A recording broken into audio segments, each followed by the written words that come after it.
Je vous ai déjà parlé de ce genre de graphique que j'aime particulièrement, un graphique en forme de gaufre qui représente ici des parts de marché. J'ai pris les ventes de consoles en 2021, la Switch représente 57% des parts de marché et sur le graphique, on a en rose ici 57% des alvéoles qui sont remplis par la couleur de la Switch, etc. pour chaque console. Je me suis demandé comment est-ce qu'on allait pouvoir faire ce graphique en utilisant les nouvelles fonctions de Office 365. Parce que ce graphique-là nécessite de mettre des pourcentages dans une matrice, les pourcentages de 1 jusqu'à 100%, comme ici.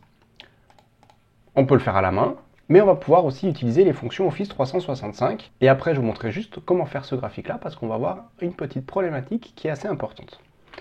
Alors, pour générer cette matrice de 1% jusqu'à 100%, on va utiliser la fonction séquence égale séquence. Je veux 10 lignes, 10 colonnes. Je veux commencer à 1%. Et dans le pas, je veux mettre 1%. Je vais aller de 1% en 1%. Je valide ça. J'ai ma matrice qui est générée. Alors, je vais juste le mettre en pourcentage, en plus petit pour qu'on voie bien ce qui est généré. Je le mets en 6. Voilà. J'ai mes nombres de 1 jusqu'à 10% sur la première ligne. Ensuite, on commence de 11 à 20, etc. Moi, je le veux dans l'autre ordre parce que je veux que ma gaufre, elle commence en bas. Donc, je vais, dans cette formule séquence, rajouter, trier. Je veux trier séquence. Je me mets à la fin. Par colonne 1. Et je le veux par ordre décroissant, moins 1. Je valide. Et là, j'ai tous les nombres qui sont triés de 1 jusqu'à 100% en partant du bas. Maintenant, je vais faire la gaufre et vous allez voir qu'on va avoir une subtilité. Pour faire la gaufre, je vais un petit peu vite. Il me faut une borne minimum, une borne maximale parce que j'ai plusieurs consoles. La première, elle va commencer à 0% et ensuite, le maximum, ça va être le minimum plus le maximum, 57%. Donc, la Switch, ça va aller de 0% jusqu'à 57%. La PS5, on va prendre en borne minimale celle d'avant plus 1%. Donc je vais commencer à 58. Et comme je veux 28 alvéoles remplis, je vais prendre le minimum plus le nombre d'alvéoles, moins 1 parce que je veux que l'alvéole 58 soit aussi remplie. Je la compte. Moins 1%, pardon. Hop. Et ça, je peux tirer vers le bas. Et j'arrive bien après sur l'Xbox One qui est à 1% rempli, de 100% jusqu'à 100%. Ce sera uniquement l'alvéole finale. Alors, je vais faire de la mise en forme. Je mets en gris, je mets des bordures blanches. Ça, c'est ma matrice de base. Maintenant, je vais faire une mise en forme conditionnelle juste pour la Switch et la PS5 et on va voir qu'il y aura un petit souci. Mise en forme conditionnelle, règle de mise en surbrillance. Quand ma valeur, elle est entre 0%, en fait 1% parce qu'elle commence à 1%, mais peu importe, et 57%, je vais mettre un format personnalisé, je vais mettre cette couleur-là, c'est pas la même que tout à l'heure, mais c'est pas grave, et aussi sur la police.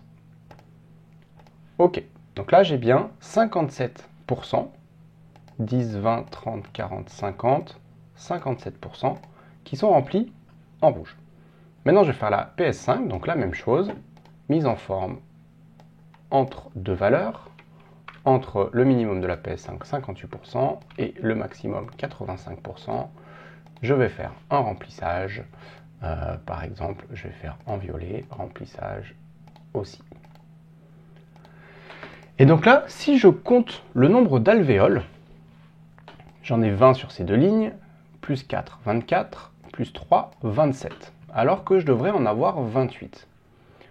Ça commence bien à 58. Par contre, la case 85 ici, elle n'est pas complétée alors que j'ai bien dit entre 58 et 85. Pourquoi? Regarde, je fais égal, je récupère la valeur de cette alvéole qui est ici, qui aurait dû être remplie. 85%. Égal, je récupère la valeur ici, j'ai bien 85% sur les deux. Mais si je fais égal ça, est-ce que ça c'est égal à ça? Excel va me renvoyer faux. Alors qu'à chaque fois j'ai rajouté 1%, je devrais être bien à 85. Regardez, je vais agrandir mes deux colonnes et je vais rajouter des décimales. Hop, j'en rajoute suffisamment et on se rend compte que le nombre généré avec séquence, au bout d'un moment, on a ici une décimale qui n'est pas bonne.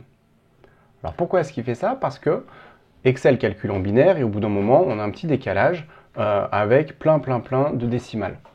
D'ailleurs, vous pouvez repérer ça si dans Excel, vous faites 1%, ici vous faites égal ça plus 1%, j'arrive à 2%, je vais tirer ça assez loin et je vais rajouter plein de décimales comme tout à l'heure. Hop, si je redescends ici, vous voyez qu'à partir du nombre 82, j'ai un 1 ici qui apparaît. C'est la méthode de calcul en binaire. Vous faites ça exactement pareil dans Google Sheet, vous allez observer le même phénomène. Alors, pour finaliser notre petit calcul ici, avec la fonction séquence, je vais aller la changer dans la barre de formule pour qu'on puisse bien la voir, je vais trier. Je vais prendre la fonction séquence, mais en fait, cette fonction séquence, il va falloir l'arrondir.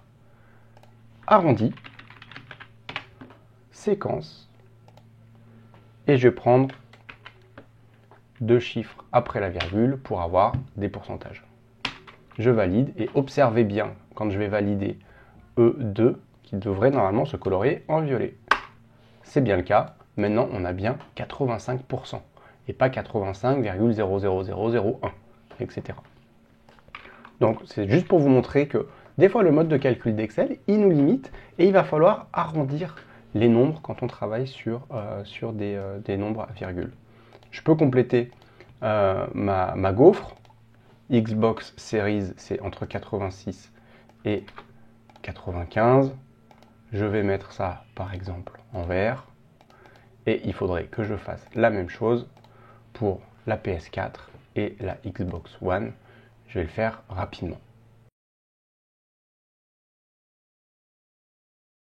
Et voilà, on a maintenant une belle gaufre qui nous représente nos parts de marché. Ce qu'on peut faire si on veut la déplacer, on la copie et on va faire un collage spécial en images liées. Et maintenant, on peut la déplacer où on veut, même dans un nouvel onglet si on veut la modifier. Et si je change ma part de marché ici, que je mets plus que 50%, j'ai plus que 50% en rouge, et puis en haut, ici, ça se met en gris. Ce serait des autres dans mes parts de marché. Voilà, j'espère que cette vidéo vous aura plu, que ça aura été utile. N'hésitez pas à me dire dans les commentaires quels sont les sujets que vous voulez que j'aborde. Et moi, je vous dis à très bientôt pour une nouvelle vidéo.